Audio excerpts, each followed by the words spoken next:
Hello, my name is Rob Garner. I'm a computer programming instructor, and today I'm going to demonstrate how to set up profile information on a web application in .NET.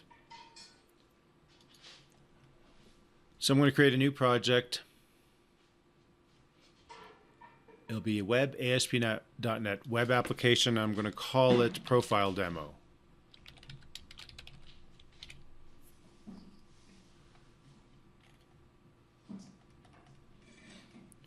I'm going to make it an empty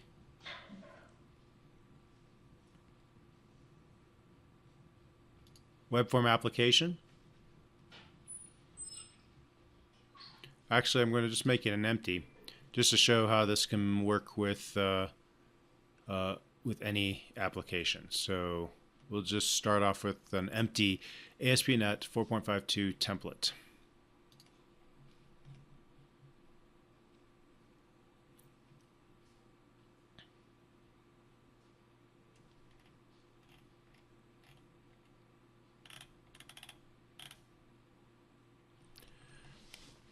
So to start off, I'm going to create a class to store my profile information.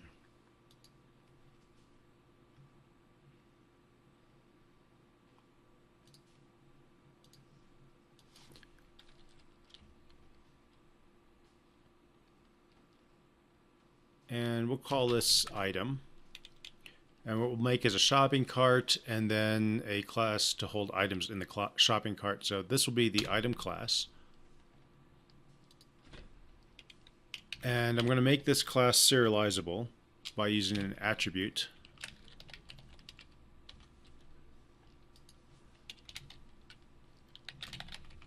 And then just make a number of properties for what I want in this class. And we'll keep this one simple. We'll have a description and a cost. And that'll be the individual items in our shopping cart. And then we'll add another class. This one we'll call shopping cart.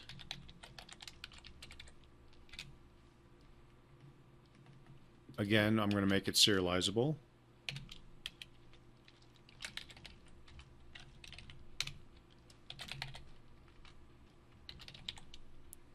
And our shopping cart will basically be a list of items.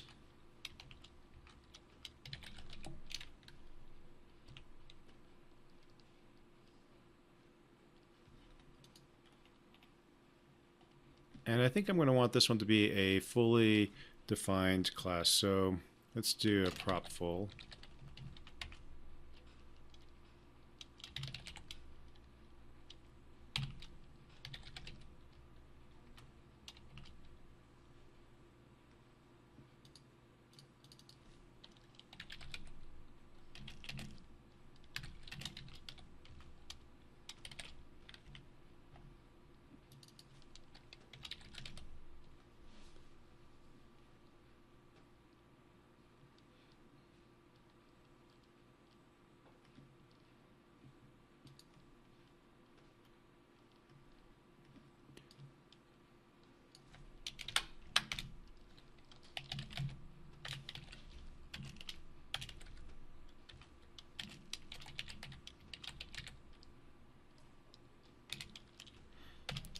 And we'll have a total cost property.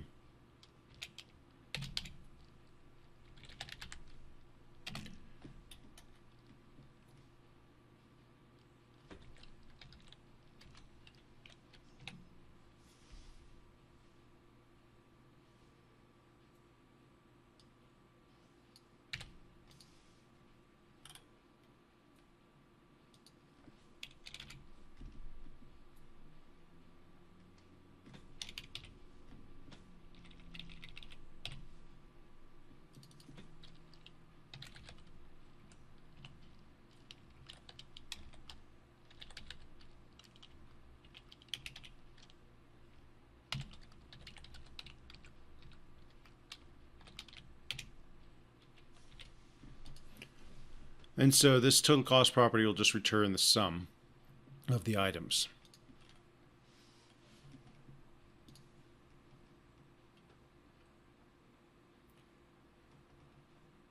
Now that we have these properties, the next step is we need a database to store profiles. And we'll use the default one provided by ASP.NET and add the, and so let's take a look at our web config.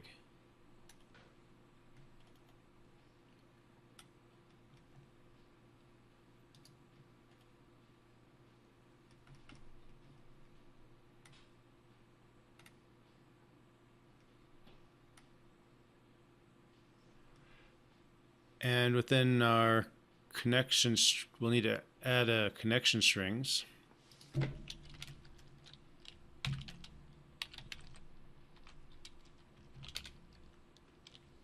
I'm going to clear what's there and then add in what I want.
So we're adding a connection string.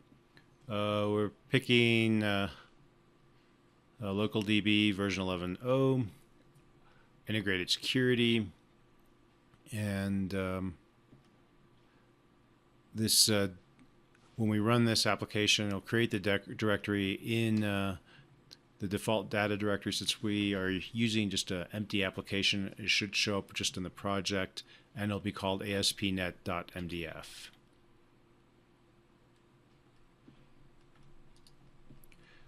So next, what we need is a HTTP handler to show information, and we'll just do that by creating a class.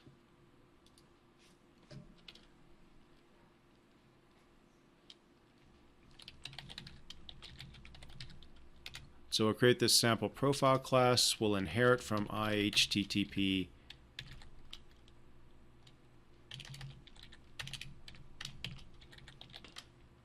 handler.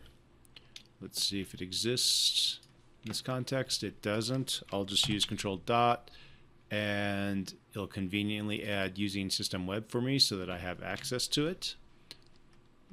I already must have a reference. And this interface requires certain things to be implemented. So again, I'll hit control dot and implement the interface. And it'll throw in the methods that I have to implement for this interface. And for reusable, I'm just going to have the get return true.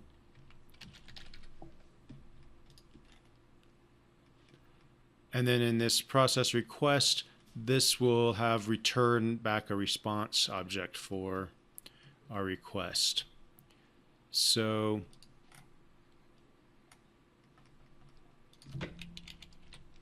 I already have my document that I want to be developed here, so I'm just going to paste this in, and we use the add attribute so that it interprets what's in this string implicitly without, so we can have some carriage returns in here, and it's just an HTML page.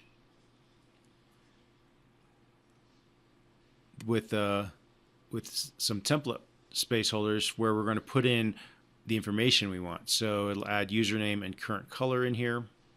And let's see how this will work.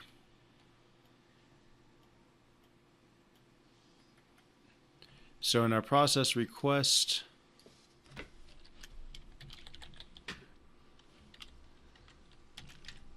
we're going to need to get the request object, and we can get that from this context, which will be passed in when .NET calls this process request method.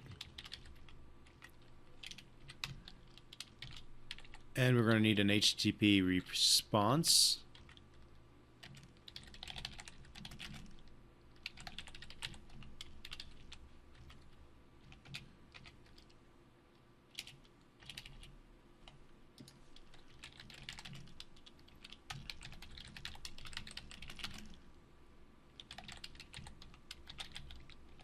And the context object has a profile property, which is a data dictionary holding our profile information.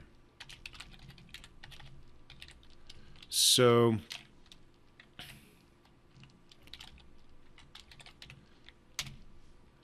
we can get, if color is set, it will show up in current data.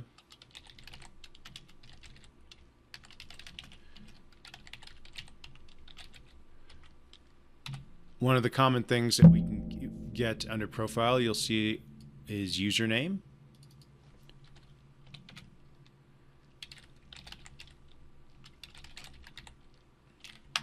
We're going to set the content type for our response as text.html.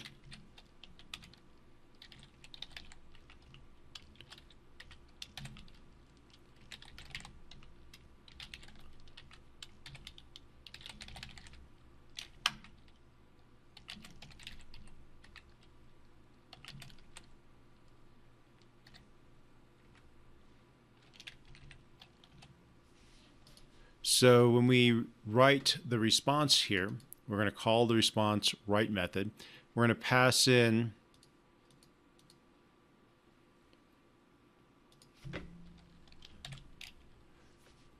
we're using the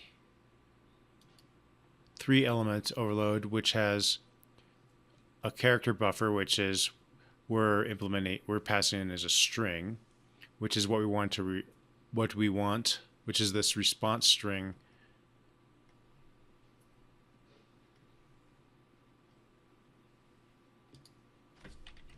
Well, actually, what we're doing is we have this response string up here, which has some placeholders, and username and current data that we got in these two statements will be substituted in for 0 and 1 in this response string by just using a simple string format method. That whole string then, which is just the HTML with the data in the placeholders, then will be passed to the response write method, which will then pass it on to the requester or the web browser that's requesting it. So that's how we're generating our response.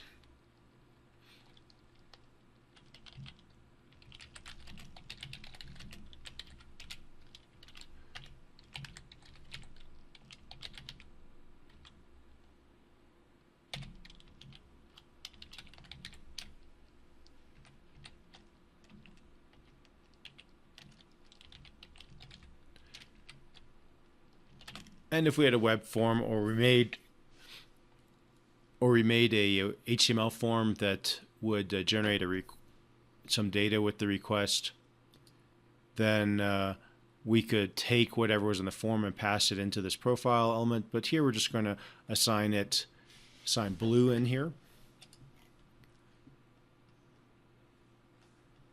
And now that we have this handler, of course, we have to place a reference to it in the web config. And we'll do that using system.web-server.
So the name is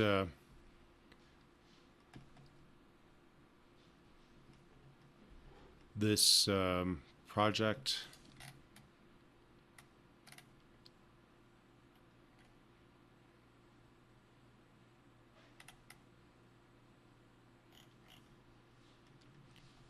And the verb is asterisk. The path is what we want to type in the URL to get to this request, and the type will be profile demo dot. So profile demo and whatever I named my class.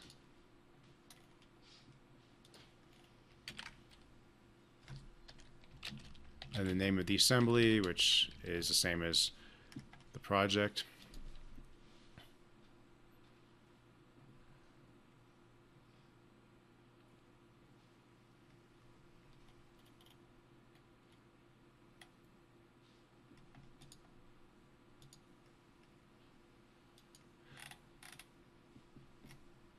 We need to enable anonymous user, so your user does not have to be logged in. We also need to add some properties to keep track of profile information we want. So within our configuration tag, we're also going to do the following. And system.web we're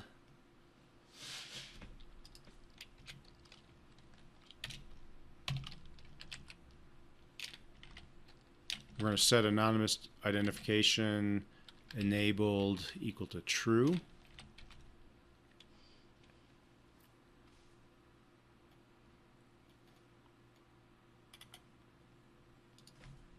We also need to add a profile tag.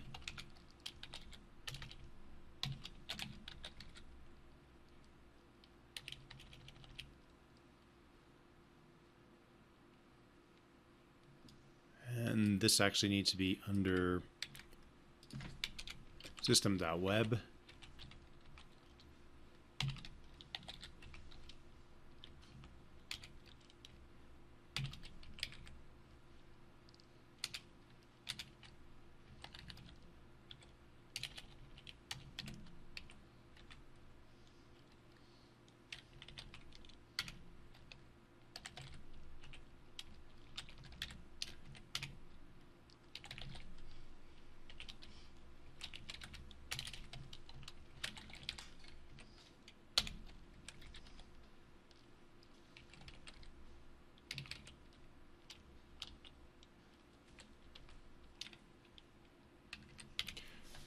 So the first property we're going to add under profile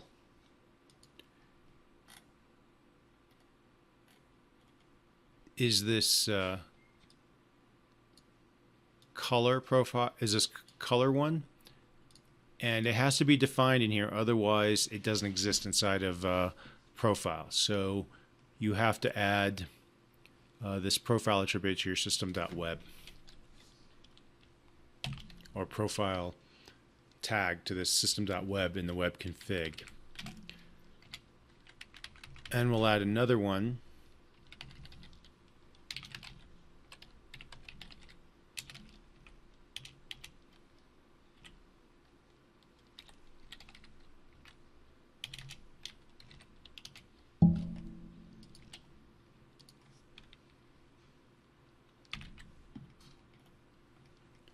and then we're going to add our properties here that we have.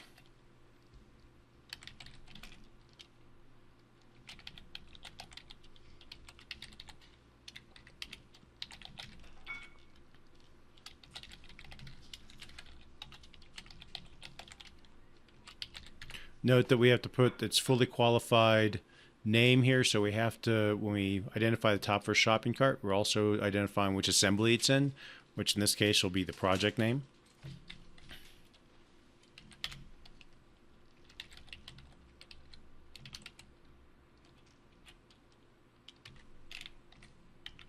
And we're going to serialize the string as XML, but we'll serialize the shopping cart as binary.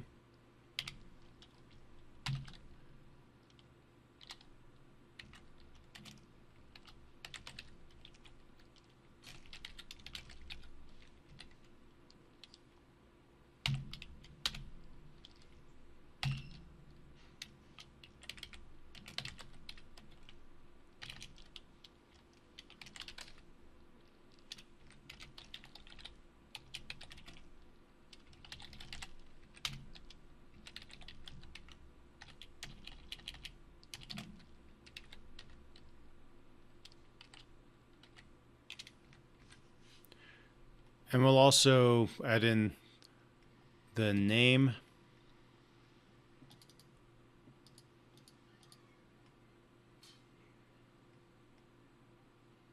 as a string and serialize it as binary. And set that one into a group.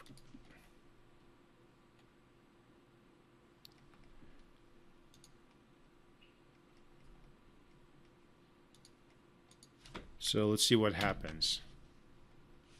I'm going to hit Control F5.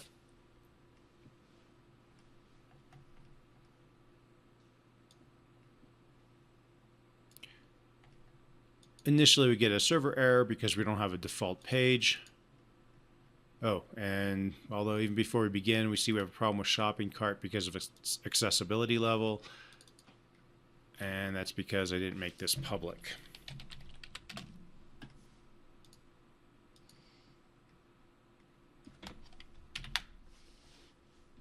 Try again.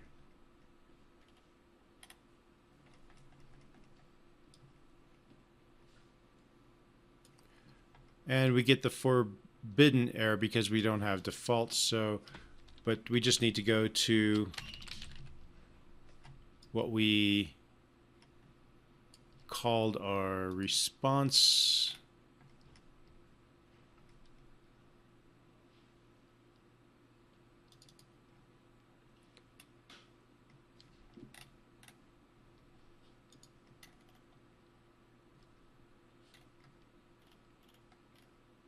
And that would be call profile sample.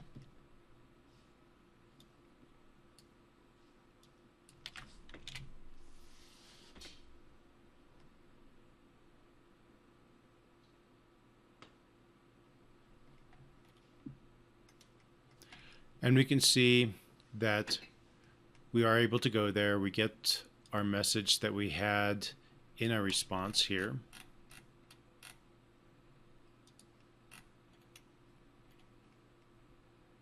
Which is hello from profile demo, the username and the current color. That's in fact what we have.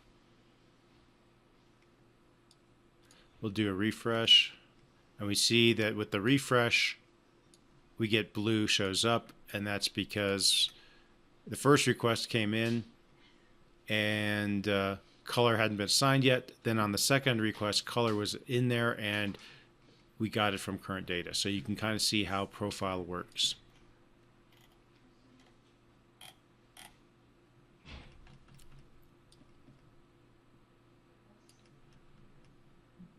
So that's how we can use profile data. The next step in this is adding an existing database. And in this case, we have we're using the web config in the existing database. Let me see if I can find it.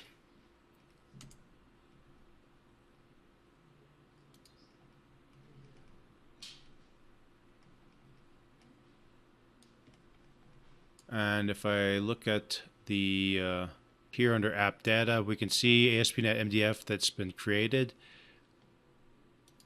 I'll go to my Server Explorer and see if we can open it up.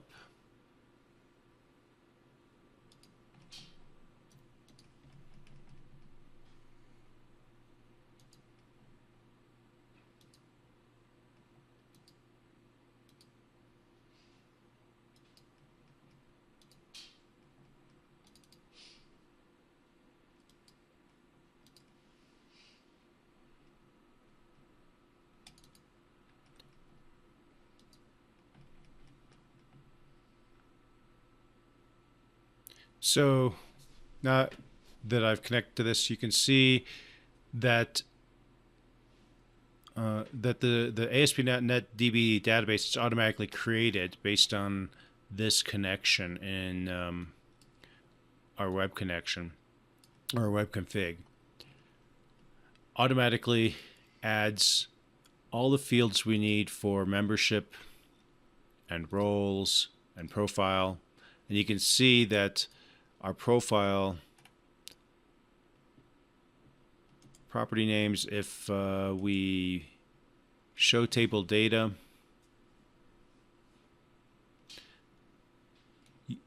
the one we accessed was user ID. It's located here.